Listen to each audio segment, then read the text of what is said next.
নমস্কার, আরোহী নিউজ বাংলার সমস্ত দর্শক বন্ধুদের জানাই শুভ বিজয়া। আর শুভ বিজয়া আজকে একাদশী, আর আজকে না আমরা চলে এসেছি একেবারে নিখাদ একটা বিজয়ার আড্ডা নিয়ে। আর আমার সঙ্গে আজকে রয়েছে দীপক, আমারই সহকর্মী। দীপক, তোমাকে স্বাগত আজকে বিজয়ার আড্ডায়। তোমাকেও স্বাগত আরোহী নিউজ বাংলার ডিজিটালে, এবং আমরা দশমীর আড্ডা দেব। দশমীর আড্ডা, একেবারে বিজয়া দশমীর আড্ডা।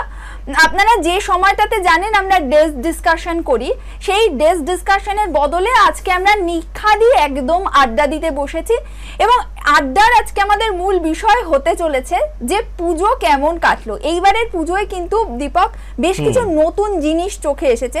প্রথমেই আমি তোমায় জিজ্ঞেস করি, পুজো কেমন কাটালে বলো? আমার তো দারুণ কাটলো পুজো। আমার প্রত্যেকবারই দারুণ কাটে পুজো, এবং আমি প্রত্যেকবার দারুণ কাটাই, কারণ লাইফে আপস এন্ড ডাউন থাকেই, কিন্তু সেটা নিয়ে পড়ে থাকলে হবে না। পুজোর এই কটা দিন হচ্ছে ফুল এনজয় করার দিন, তো ওটাকে মিস করা যাবে না। আবার এক বছরের অপেক্ষা। হ্যাঁ, তো আমি দারুণভাবে এনজয় করেছি একদম। মানে এই যে পুজোর এনজয়মেন্ট, এবং মানে আমরা সবাই গিয়ে এক একজনের কাছে কিন্তু এই পুজোর এনজয়মেন্ট ব্যাপারটা কিন্তু এক এক রকম, দীপক, তাই না? একদমই তাই। মানে তোমার কাছে এনজয়মেন্ট মানে কি? মানে তুমি বন্ধুদের সঙ্গে আড্ডা মারো, প্যান্ডেলে ঘুরে বেড়াও, সেইটা, নাকি জাস্ট একটা জায়গায় বসে? কেউ কেউ প্যান্ডেলে ঘুরতে পছন্দ করে, কেউ আবার একটা জায়গায় কোজি এনভায়রনমেন্টে জাস্ট বসে গল্প করবে, সেটা। মানে আমার কাছে পুজোর এনজয়মেন্টটা হচ্ছে যেভাবে পারা যায় এনজয় করো। সেটা হচ্ছে প্যান্ডেল হপিং করে, খাওয়া দাওয়া করে, বন্ধুদের সঙ্গে আড্ডা মেরে। আমি সব রকম ভাবে মানে এনজয় করি পুজোটাকে। প্রথমত আমি প্রচন্ড ঘুরতে ভালোবাসি, তো আমি প্রচুর প্যান্ডেল হপিং করি, ছোট বড় সব ধরনের প্যান্ডেল হপিং করি।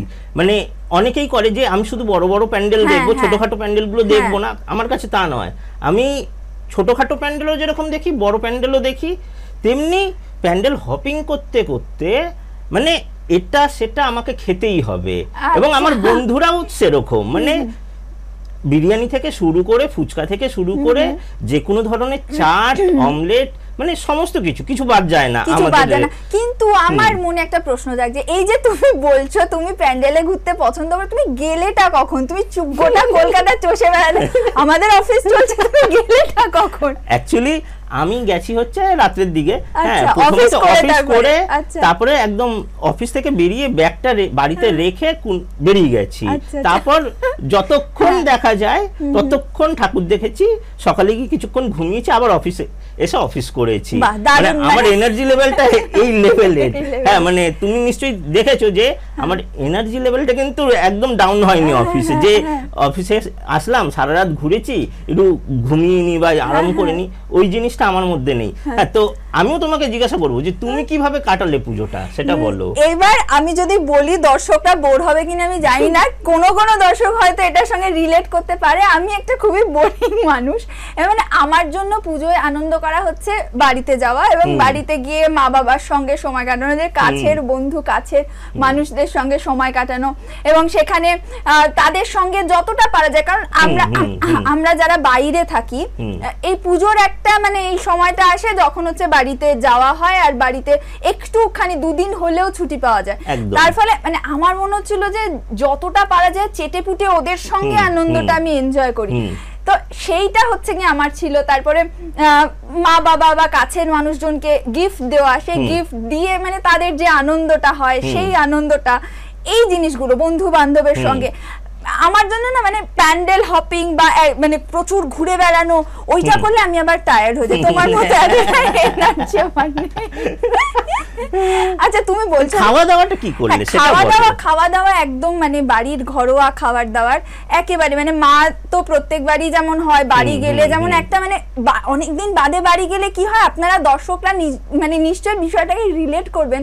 অনেকদিন বাদে যদি আপনারা বাড়ি যান, তাহলে কি আপনারা রাজকীয় ট্রিটমেন্ট পাওয়া যায়, ঠিক সেই রকম। মানে একেবারে কি খাবি বল, কি করবি, এই মানে দুদিন মানে তুমি যত পারা যাবে ট্রিটমেন্টটা নিয়ে নাও না। আমাদের ক্ষেত্রে কি হয়, যেমন আমরা বাড়ির খাবারটা অ্যাভয়েড করি পুজোর এই কটা দিন, যতটা পারি বাইরের খাবার। তোমার ক্ষেত্রে দেখলাম উল্টো, যতটা পার বাড়ির খাবারটাকে এনজয় করো তোমরা। তার কারণ আমি হচ্ছে মানে বাড়ির বাইরে রয়েছি না, মানে বাড়ির খাবার আমার জন্য একেবারে স্বর্গের মতো। আচ্ছা, তুমি খাবার দাবার বলছো, খাবার দাবার এবারে পুজোয় আলাদা কি খেলে, মানে ইন্টারেস্টিং কি কি এসেছে?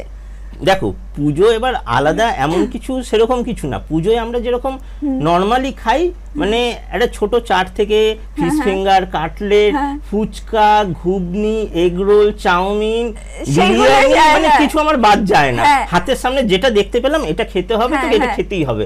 আইসক্রিম, কোল্ড ড্রিঙ্কস, কিছু বাদ যায় না একেবারে। এবং আমাদের মানে কিছুক্ষণ অন্তর অন্তর মুখ চলতেই থাকে। হ্যাঁ, আর মানে মানে আমার আরেকটা জিনিস মনে পড়লো, আমাকে রিসেন্টলি কেউ একটা বলছিলেন যে মানে সে আর কি কোন একটা জায়গাতে রেস্টুরেন্টে ফ্যামিলি নিয়ে গেছে, কিন্তু পর পর রেস্টুরেন্ট চেঞ্জ করছে, তারা বলছে যে লম্বা লাইন, হ্যাঁ একদমই 10 জনের পরে 20 জনের পরে তোমার লাইন, তোমার নাম লিখি, তোমার যে দাঁড়িয়ে 10 জন 20 জন মানে শয়ে লোকের পর লাইন দিয়েও হয়তো পাওয়া যাবে না, এরকম দুর্দশা আমরা ফেস করেছি।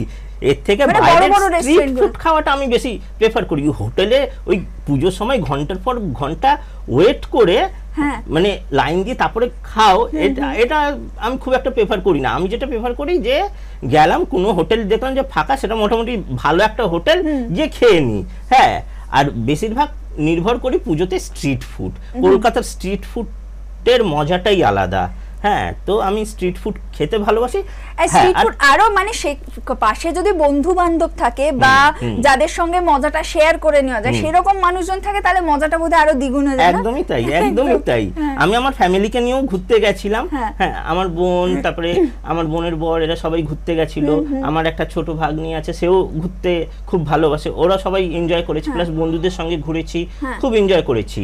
তো এবার পুজোয় আরেকটা জিনিস আমি তুলতে চাই যে পুজোর তোমার এই বছরে কি গান ভাল লাগলো? কারণ পুজোতে তো নতুন নতুন গান বেরায়। হ্যাঁ হ্যাঁ, মানে পুজোর সঙ্গে পুজোর গান একটা কিন্তু মানে অঙ্গাঙ্গি ভাবে জড়িয়ে রয়েছে, যেটা আমরা বলি। একটা গান করে দেখাও, তুমি তো ভালো গান গাও, একটা গান করে দেখাও আমাদের দর্শকদের। না, গান এখন গান করে দেখানোর মতন গান মানে আমার মাথাতেও নেই, কিছু মনে পড়ছে না, আর মাথাতেও নেই। এখন দর্শকরা বোর হয়ে যাবে। কুমার শানু, কিশোর কুমার, আরডি বর্মন, একদম এই গানগুলোই কিন্তু মানে আমাদের পুজোর সঙ্গে কিন্তু জড়িয়ে আছে। ওই গানগুলো যতই নতুন নতুন গান আসুক, একদমই তাই, এগুলো নিয়ে কিন্তু অনেক মিমও বেরিয়েছে মার্কেটে, যে যতই নতুন নতুন গান আসুক না কেন, সেই যে মানে ওই যে একটা আর কত রাত একা থাকবো, এই গানটা যে কেন পুজোয় বাজে, কিন্তু ওইগুলোই বাজে আমাদের পাড়ার এখনো অবধি, ওইগুলোই বাজে। ফুলে গন্ধ নেই কেন বাজতেও পারি না। এই গানগুলোই বাজে। নতুন গান কিন্তু খুব একটা বেশি পাবে না। নতুন গান, কটা নতুন গান বাজছে? নতুন গান, হ্যাঁ, মানে যদিও বা নতুন গান রিলিজ করছে, কিন্তু পাড়ার প্যান্ডেলে বা আমাদের যা মানে বড় বড় প্যান্ডেলেও কিন্তু ওই গানগুলো যেগুলো আমরা সেই ছোটবেলা থেকে 90s এর সেই ওই গানগুলোই কিন্তু বাজছে। অদ্ভুত ব্যাপার। কিন্তু আরেকটা প্রসঙ্গে আসবো, যে পুজোটা যে আমাদের ভালো কেটেছে তা নয়, অনেকের কিন্তু খারাপও কেটেছে। কেন বলছি? কারণ যে পুজোর আগে যে আমাদের যে প্রবল বৃষ্টিটা হলো, তাতে পুরো কলকাতায় বন্যা হয়ে গেছে। আমরা যেহেতু নিউজে রয়েছি, সেহেতু আমরা দেখেছি কিভাবে বইপাড়ার বই নষ্ট হয়ে গেছে, বহু মানে মুদির দোকানে জল ঢুকে নষ্ট হয়ে গেছে। শুধু তাই নয়, যে জামা কাপড়ের যে দোকান, যারা বিভিন্ন বুটিক রয়েছে বা বড় বড় কাপড়ের দোকান, তাদের বড় বড় শুধু বলবো না, মানে ছোট ছোট যারা দোকান, নিচু জায়গার দোকান রয়েছে, পুরো ভেসে গেছে। মানে লাখ লাখ টাকার মানে সম্পত্তি নষ্ট হয়েছে বা লাখ লাখ টাকার জিনিসপত্র নষ্ট হয়েছে। এবং সেই জায়গা থেকে না এবারে পুজোর শুরুটা খুব মন খারাপ করছিল যে কি হবে পুজো, এবং পুজোতেও বৃষ্টির আশঙ্কা ছিল। যাই হোক, মানে সেই আশঙ্কা অতটাও আর কি মানে প্রভাবশালী বৃষ্টি হয়নি যে মানুষকে খুব একটা খুব মানে বিপদে ফেলতে, নিরাশ করবে। কিন্তু আরেকটা বিষয় কিন্তু আমার দারুণ লেগেছে এবারের পুজোয়, যতই যা বৃষ্টি হোক, যতই যা কিছু হোক, মানুষ ছাতা মাথায় নিয়ে হলেও, নতুন জামা পরে, ভিজে পুড়ে হলেও কিন্তু আমরা দেখেছি যে শ্রীভূমি প্যান্ডেলে লোকে ছাতা নিয়ে বন্যার জল রয়েছে, ওই বন্যার জলে লোকে যাচ্ছে ঠাকুর দেখতে। একদম একদম। হ্যাঁ, তো এটা কিন্তু একটা দারুণ ইন্টারেস্টিং ব্যাপার। এইবারের পুজো এটা আমরা বিশেষ করে দেখলাম, কারণ প্রকৃতি এখন এমন একটা অবস্থায় রয়েছে যে জায়গাটা মানে কখন কি হচ্ছে কিছু বলা যায় না, কারণ পুজোতে এই বৃষ্টি তো মানে আনইউজুয়াল হওয়ার কথা ছিল না, আবার সামনে বলা হচ্ছে যে এমন একটা শীত আসবে, সেই শীত হাড় কাঁপানো, এবং সেই শীত আমরা কেউ দেখিনি। তার ফলে প্রকৃতি এখন পুরোপুরি মানে উল্টো সুরে গাইছে। একদমই তাই। সেই জায়গা থেকে এবারের পুজোয় মানুষের যা উচ্ছ্বাস দেখা গেছে, প্রকৃতিকে একেবারে মানে গোল দিয়ে দিয়েছে মানুষ। একদমই তাই, হ্যাঁ, একেবারে বেরিয়ে পড়েছে প্যান্ডেলে। তুমি যদি এই মুহূর্তের ইকোনমিক্যাল সিচুয়েশন দেখো অল ওভার ওয়ার্ল্ড, ইভেন আমাদের যে কান্ট্রিতে এবং আমাদের ওয়েস্ট বেঙ্গলে বিশেষ করে ইকোনমিক্যাল সিচুয়েশনটা কিন্তু একদম টালমাটাল, সেই অবস্থাতেও কিন্তু লোকেরা এই পুজোর এই কটা দিন কিন্তু চুটিয়ে এনজয় করেছে, এবং ভিড় প্রমাণ করে দেয় যে মানে বাঙালিরা কিন্তু মজা করতে ভালোবাসে। মানে আরো একটা জিনিস আমার মনে হয়, যত আমাদের জীবনে স্ট্রেস বাড়ছে, যত আমাদের মানে অফিসের কাজের চাপ বা পড়াশোনার চাপ এইগুলো যত বাড়ছে, তত মনে হয় আনন্দ করার প্রবণতা, মানে আনন্দ একেবারে চেটে পুটে নেওয়া, লুটে পুটে নেওয়া, এই বিষয়গুলোও যেন বাড়ছে, উৎসব বাড়ছে। যেমন আগে ধরো শুধুমাত্র দুর্গা পুজো, কালী পুজো বা এই পুজোগুলোই কিন্তু ছিল, এর আগে গণেশ পুজো বা এইসব কিন্তু এত বেশি মানে ছিল না আমাদের বাংলায়। এখন দেখা যাচ্ছে যে গণেশ পুজোটাও মানে আস্তে আস্তে যেন দুর্গা পুজো, কালী পুজোর মতন পাড়ায় পাড়ায় হচ্ছে। এই বিষয়টা আমাদের ওয়েস্ট বেঙ্গলে অ্যাটলিস্ট ছিল না, বাট এটাও আস্তে আস্তে বাড়ছে। মানে সব জায়গাতেই মানুষ একেবারে চাইছে যে যত পারা যায় একটু এনজয় করা যায়, কারণ মানুষের মধ্যে এত স্ট্রেস চলে এসেছে, মানে মানুষ এত মানে কি বলবো, মানে একটা সামাজিক অসামঞ্জস্যতায় ভুগছে। হ্যাঁ, মানুষের লাইফে প্রচুর স্ট্রেস, যার জন্য মানুষ একটু আনন্দের স্কোপটা খুঁজে নিতে ভালোবাসে। একদম এটাই মনে হয়। আরো মানে এবার তোমার সবথেকে মানে পুজো এত ঘুরলে তুমি, কোন প্যান্ডেলটা ভালো লাগলো বা কি ধরনের পুজো তোমাকে খুব টানে? হ্যাঁ, আমি পুজোর বেশিরভাগ প্যান্ডেল দেখি। হ্যাঁ, তো আমরা গাড়ি নিয়ে গেছিলাম চেতলার ঠাকুরটা দেখবো বলে, বাট ওখানে এত ভিড় যে কিছুটা লাইন দেওয়ার পর, আধ ঘন্টা লাইন দেওয়ার পর আমরা বেরিয়ে আসতে বাধ্য হই, বাসের তলা দিয়ে বেরিয়ে গেলাম, কারণ একটা ছোট বাচ্চা রয়েছে, সে অত ভিড় সহ্য করতে পারছে না, সেই ঘেমে চুমে জল হয়ে যাচ্ছে। ইভেন বাকিদেরও তাই অবস্থা দেখছি, বড়দেরও তাই অবস্থা দেখছি, যে প্রচন্ড রাস্তা ঘুরিয়ে 1-2 কিলোমিটার যেন ঘুরিয়ে তারপর মণ্ডপে ঢোকাচ্ছে, এবং সেটার জন্য লোকে লাইন দিয়ে রয়েছে কয়েক ঘন্টা। মানে বুঝতে পারছো, আমি তো নিজে অত লাইন দিতে পছন্দ করি না, যেহেতু আমি প্রেসের লোক, প্রেসের কার্ড দেখালে ঢুকে যেতে পারি, কিন্তু এটা তো সবাইকে আমি ঢোকাতে পারবো না, আমার ফ্যামিলির লোকদের ঢোকাতে পারবো না। তো কি হচ্ছে যে যখন বাকি লোকেরা যখন নর্মালি লাইন দিয়ে দেখছে, আমিও দেখলাম নর্মালি লাইন দিয়ে, কিন্তু পারলাম না। হ্যাঁ, তো আমার মনে হয় যারা পুলিশ রয়েছে বা যারা এই বিষয়গুলো দেখে, আমার মনে হয় এই বিষয়গুলো ভালোভাবে কন্ট্রোল করা উচিত।